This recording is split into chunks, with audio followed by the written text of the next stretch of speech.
ವೈಷ್ಣವಿ ಹಾನ್ಗಲ್, ಗಂಗೂಬಾಯಿ ಹಾನ್ಗಲ್ ಅವ್ರ ಮೊಮ್ಮಗಳು ಮಾತಾಡ್ತಾ ಇರೋದು.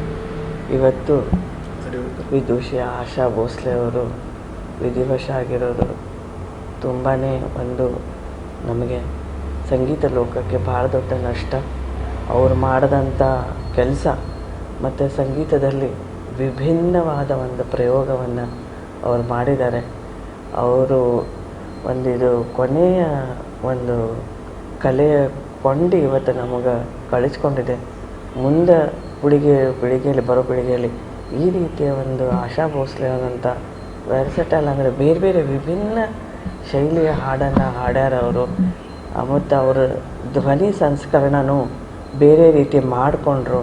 ಸಿನಿಮಾದಲ್ಲಿ ಅವಕಾಶಗಳು ತಮ್ಮ ಅಕ್ಕನಿಗೆ ಸಿಕ್ಕಂಥ ಅವಕಾಶಗಳು ಮತ್ತು ತನಗೆ ಸಿಗೋದು ಕಷ್ಟ ಅಂತ ತಮ್ಮ ಟೋನನ್ನು ಚೇಂಜ್ ಮಾಡಿಕೊಂಡು ಅವಕಾಶಗಳನ್ನು ಗಿಟ್ಟಿಸಿದ ಗಟ್ಟಿಗಿಟ್ಟಿ ಹೆಣ್ಮಗಳು. ತುಂಬ ಕಷ್ಟ ನೋವುದಿಂದ ಅನುಭವಿಸಿ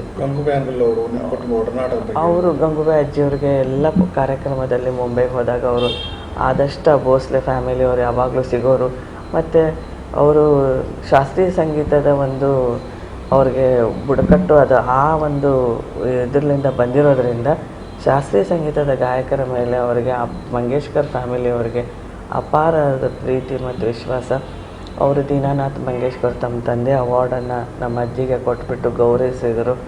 ಅವರು ಒಂದೇ ಮನೆಯ ಮಕ್ಕಳ ಥರ ಅವರು ಅಜ್ಜಿನ ಇದು ಮಾಡೋರು.